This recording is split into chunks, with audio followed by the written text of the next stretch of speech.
they go through an identity crisis. It's not that you don't know who you are, because you've known who you are, you've been confident, especially when you have a source of income, a stable source of income. You have this solid foundation of who you are. You know exactly who you are. You know your potential. You know your incapabilities, and you're okay with all these things, including your flaws, and you're at peace with your healing and all of that stuff.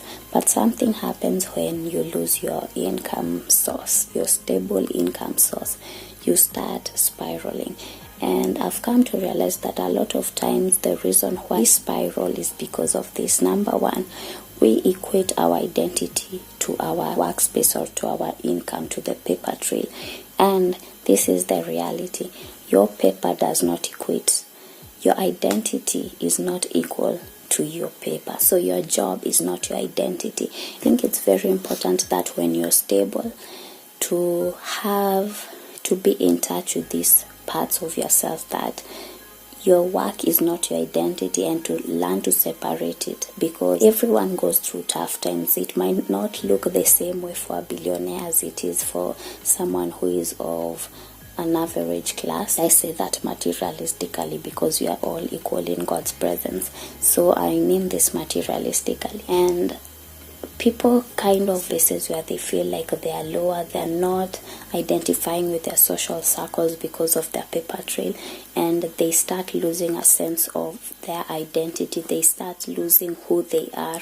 They start losing their passion, their creativity, even their energy. Because sometimes, for example, like we not have a stable income source and you've been searching over and over again, and you are especially in the wrong spaces. By wrong spaces I mean places and around people who do not speak life to you. You start identifying with your words instead of identifying with the words of God for your life. Lose a sense of yourself, and you become less of who you have always been, simply because of this tiny, minute aspect of your life. And I say tiny because that is how we are supposed to carry it. When we put it against our identity, it is not supposed to be a standard that we set our identity against. Our identity should be the standard that is set against the paper trail you get. The person you are is not supposed to be equated to the thing you can, money you're getting. Because here's the reality: if you say that your work equates to your identity, imagine the millions of people who work hard and get less than minimum wage, and the people who maybe do less and get more because they maybe know or just have God's favor. Number one, your work, your paper trail, your income source is not your identity. Number two, protect your peace. By this I mean be around people who speak life into you, people who have the love of God, and people who are very kind. By kindness, this is what I mean. There is a certain way people speak when you do not have an income source. Today we are going to be very real. There are spaces you can be in where you realize the difference, and I'm not saying that because there are people who speak the same way even when you had it good. People will speak the same way even when you have it bad. I'm not saying those situations. I'm saying situations where you recognize the shift from where when you had it good, people will speak of abundance, but when you have it bad, people are always talking about struggles in a way that it's as if your presence is inspiring this conversation. I don't know if that makes sense. So be very careful who you surround yourself with, because if you walk into a situation where every time you walk into this space, it is a talk of struggle, it is a talk of I do not have, so that it can put you in a position where you are less than. And I'm not saying situations where, let me put it this way, it's very hard for me to speak on this because I don't know unless I have I think it is something that if you have been through, you understand. If you haven't, it is very hard. But there are situations where if you walk in and you realize that your presence is always the one that is equated to a paper trail, lack of it or the spareness of it, opposite word of abundance. Yeah. So if you walk into a space and every time it's like your presence inspires a certain type of conversation towards lack, get yourself out of it. Learn how to cope with it. And by cope, I mean this.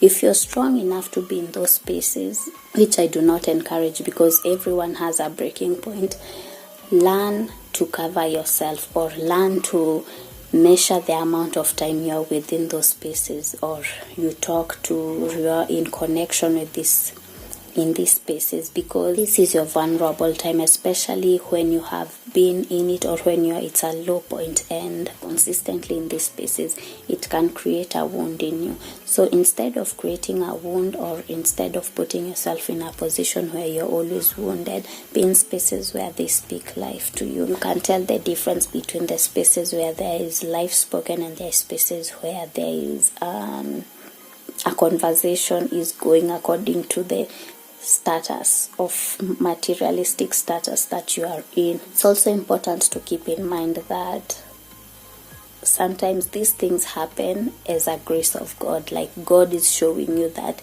this is the places you have been allowing yourself to be in. This is the spaces that I've been trying to show you or to tell you about that you haven't been hearing me clearly. So I'm bringing you a clarity, not to carry wounds and not to carry judgments of pain or unforgiveness, but to understand the situations where you're allowing yourself to be. As I was saying, so I really believe in this thing about when you bring a dark thing into the light, it becomes light, and it stops becoming this chokehold around not just yourself but around people. The reason I feel it's important for me to speak about it right now, most especially, is because a lot of people are going through it, and being aware of what's going on, especially around us right now, we do know that not just around us, actually around the world, we do know that most people are going through it, and it's sadly affecting their identity and